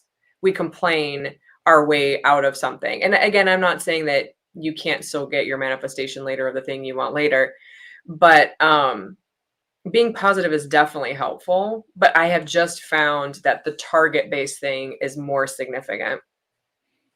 And positive people tend to be more receptive. So they're going to get a lot more manifestations because we're grateful. Oh, thank you. Thank you for the compliment. Thank you for this. What can I do to help? So I do feel like positive people tend to naturally encounter a lot more opportunities. Should you discuss your manifesting with others, or is this a private thing? So, great question. A lot of people ask me this. It depends. If you're newer to it and you're not sure how it works, I recommend keeping it to yourself. Therefore, when it happens, you'll know you didn't tell anybody. You know what I mean? Like, you'll know it came from within you. I have told people about some of my manifestations, and I still got them, but it kind of, like when I was in the contest, I had a friend who was a manifester. Very early on in the contest, she's like, well, you don't think you're going to win, do you? And she didn't mean it negatively, but she just meant it from her own idea of like, why would you win this random contest? And I shut my mouth from there on then on forward, and I did not talk to my friends about it. I just sort of kept my head down. But when I was getting manifesting to be on The Walking Dead, I talked to literally anybody who would listen. I'm like, hello, I'd like to manifest to be on The Walking Dead. Right. So it's not about it's basically, can you stomach it if people are gonna put your dream down? Somebody just check this out. I like this comment. Jan says, keep your manifesting to yourself. Don't scatter your forces. Yes. Whew. Strong. Yeah. See, I've got an audience that pays attention. Yeah. And I will say, I've had a few manifestations where I was like, God, why didn't I keep my mouth shut? Because it does scatter. Now you're dealing with all these other things going on. So if you're newer to manifesting, or it's really important to you, the thing you're manifesting, when in doubt, keep it to yourself. It does help streamline it. Take it from me, I chit chat about mine a lot, and sometimes I'm like, I wish I'd not done that. But I still get them. It's just you have more things to deal with. It's so funny how I've changed over the years. I've matured. And it's a slow process. But I am very choosy. I'm very picky about who's in my circle. Yeah. I'm very picky. I didn't used to be that way. I would put up with other people's bullshit or whatever, right? And things, or if anything broke the circle of trust, I would be forgiving and let. I don't really play that way anymore. You know what I mean? I don't have time for it. But this is why I bring this up. I'd like to have positive, open-minded consciousness around me. And what I mean by that is, okay, I bring this up because of what you just said. If you have somebody, you're discussing them, you're manifesting, and somebody says, right?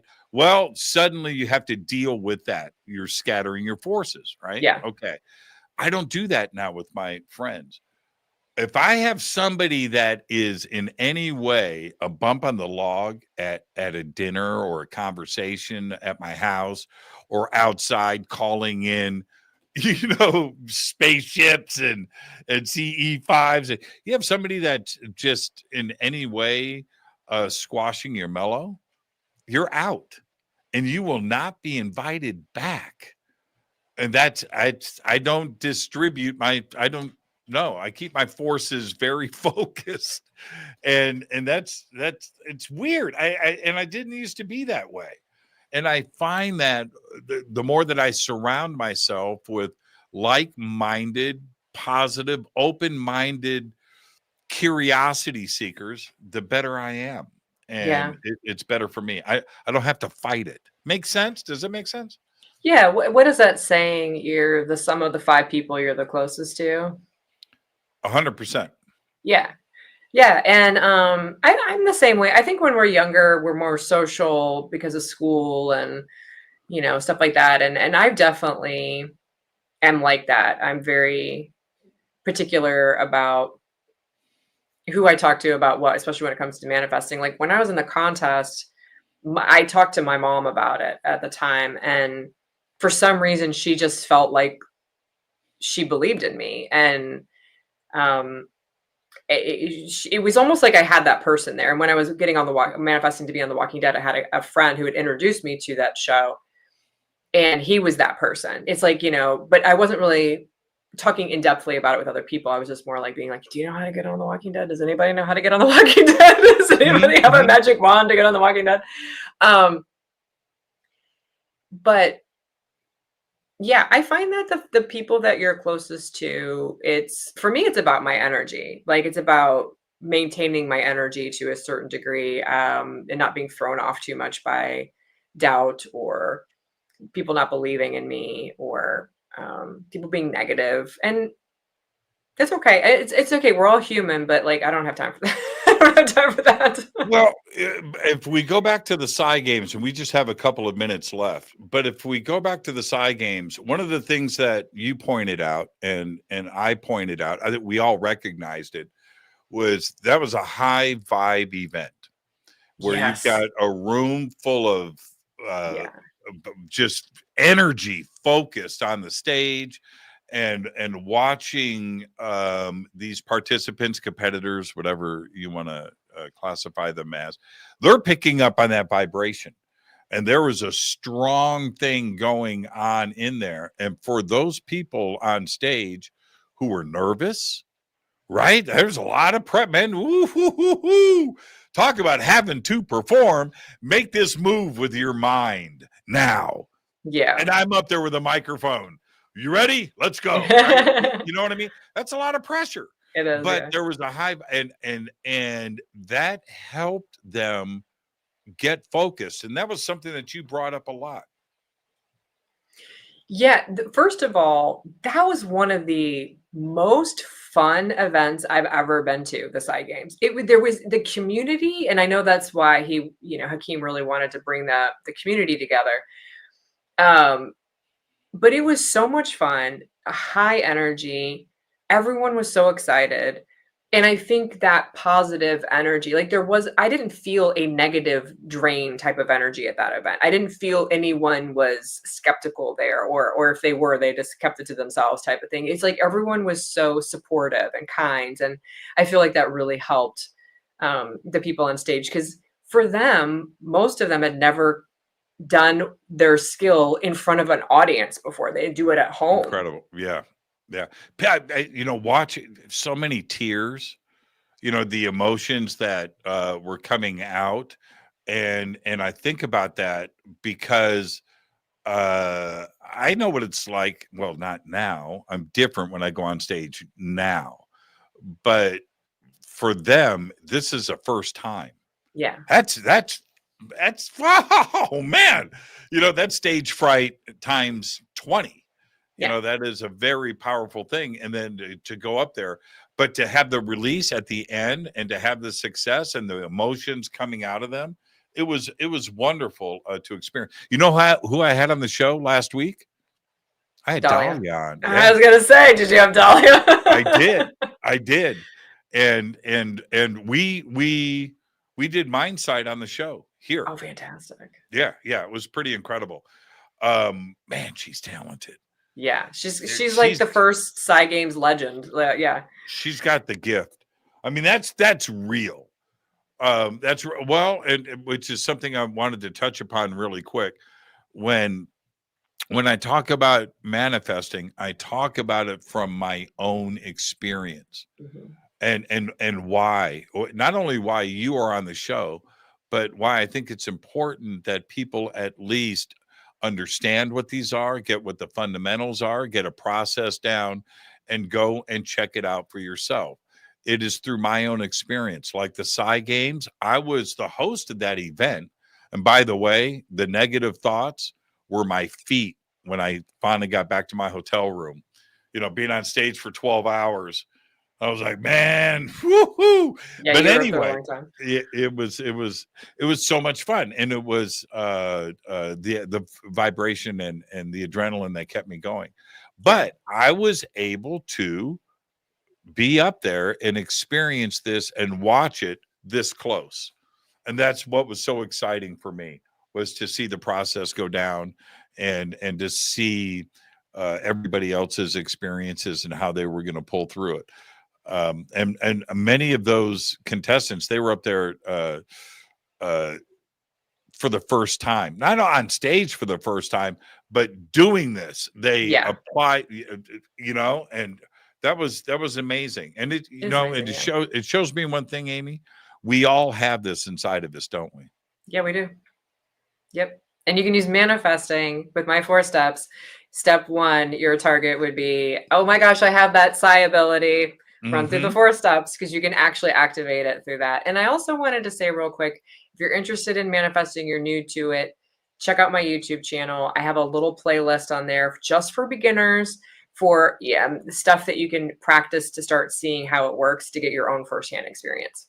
Now, we don't have Jessica, John, Bill. Can you get Amy's YouTube link up in the chat before the end of the show?